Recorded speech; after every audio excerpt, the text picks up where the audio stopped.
那么是什么理由能够让我们认为美国它已经开始恢复理智，认清自己的定位，把自己的心态呢从世界老大的位置上退下来，变成世界老二的位置上来开始制定自己的战略呢？理由有4个。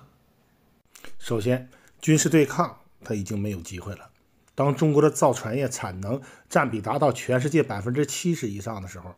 当全世界造船业97%以上的产能都集中在东亚、中国周围的地区的时候，美国其实就已经知道他自己的军事霸权完了。美洲孤悬海外，如果没有船、没有军舰，靠游泳去打遍全世界，那很不现实，连非洲都不怕他这么去打。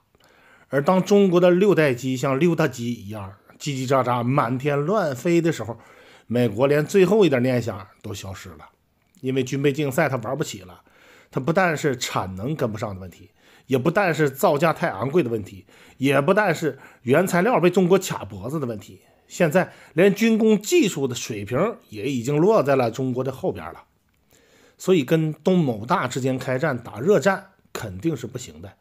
不考虑单兵素质和战术素养的问题，就单从拼装备角度来看，美国就是打不过的，耗不起了。航母被击沉的话，后续它补不上来了。F-22被击落的话，后续它造不出来了。所以美国很清楚军事对抗是一种消耗，从2025年1月开始，他自己就已经完全没有那个能力去完成这个对抗了。军事实力上，自己现在表面看是老大，实际上是老二。其二，美国深知自己的科技童话即将随着美元的霸权而破灭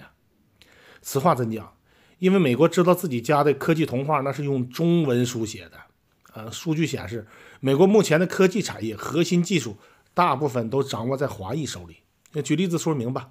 英伟达的黄仁勋、AMD 公司的苏姿丰都是华裔，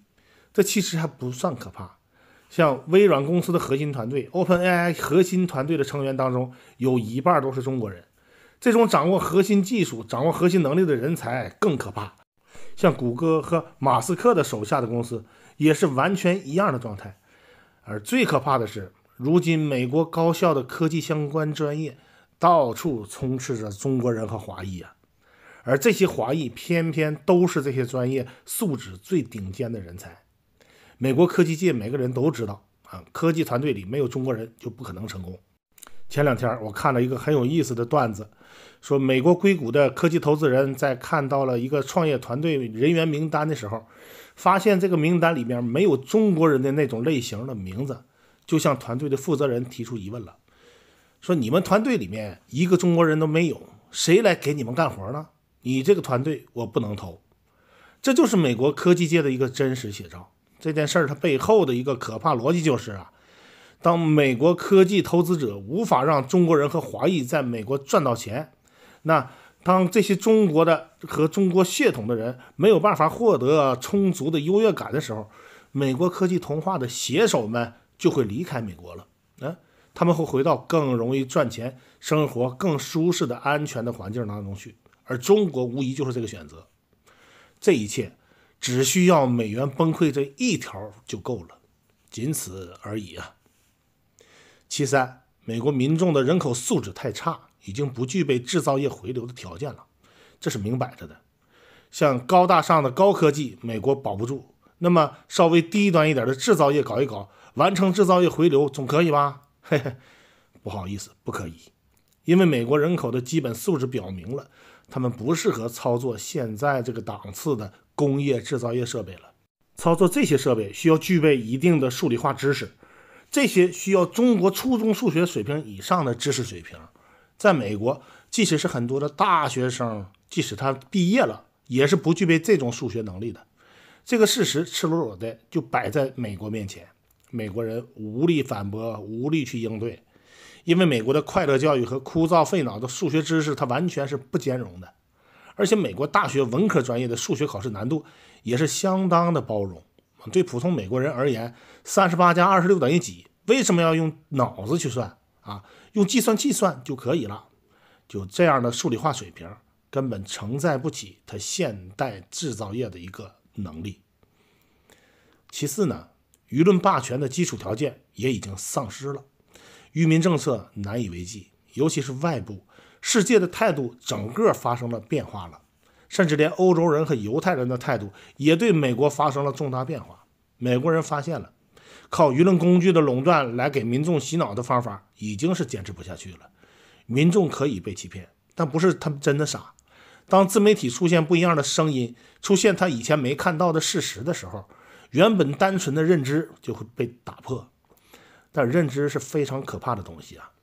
一旦被打破就再也回不去了。洗脑需要1000遍，但打破认知只需要1遍。当大家发现中国有高铁的时候，当他们发现中国人很友善，都是吃货的时候，他们对中国的偏见就消失了。当有人发现把消毒液打进自己身体里并没有治好病毒的感染，而且人会死掉的时候，他们会对美国的防控能力和舆论消失期待。美国深知自己信口雌黄的时代，从现在的科技水平来看，它已经一去不复返了。所以从2013年开始就与中国全面开展对抗的美国，在12-13年的时间里头，逐渐意识到自身已经不再是原来那个自己的时候，那就是他自己涅槃重生，重新认知自己，重新焕发活力，也给世界带来巨变的时候。事实上，他的能力依然是无比强大的，只是他自己太自大了而已。首先，如果美国清醒地放弃与中国的对抗，发现自身的长处，选择扬长避短与中国合作的时候，不断壮大自己，他未来就会一片光明。扬长避短，美国的问题就不再是问题。认识到问题，自然就会慢慢的可以解决这个问题了。这是一个巨大的转变，美国会变得异常的强大。而美国的长处也是非常明显的，它有冠绝全球的资源禀赋，还有着领导世界100年形成的那个世界领导力，还有话语权，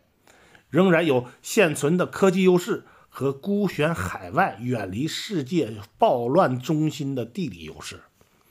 让它既可以从容的布局与中国进行各种各样的经济贸易合作。美国的资源和技术优势也是东南亚、俄罗斯还有印度，甚至连日本都没有办法比拟的。可以说，只要中国保持理性，美国就一定是中国后宫里最受宠的妃子。不作妖的美国早晚会当上中国的皇后。其次，回缩美洲以后的美国可以安心挑拨中东和欧洲进行争斗，自己坐收渔翁之利，甚至可以在东亚和非洲搬动是非。这一点是全球任何其他大国都不具备的优势。当美国专心发展自己，远离纷争，然后隔岸观火，挑拨离间，没有人能够伤了他，他却能够伤得了所有的人。这种优势实在是谁都比拟不了的。他就像站在罗马角斗场看台上的贵族一样，轻松自在。而中俄日德英法印这些国家都在欧亚大陆周边，都只能是给美国表演的角斗士。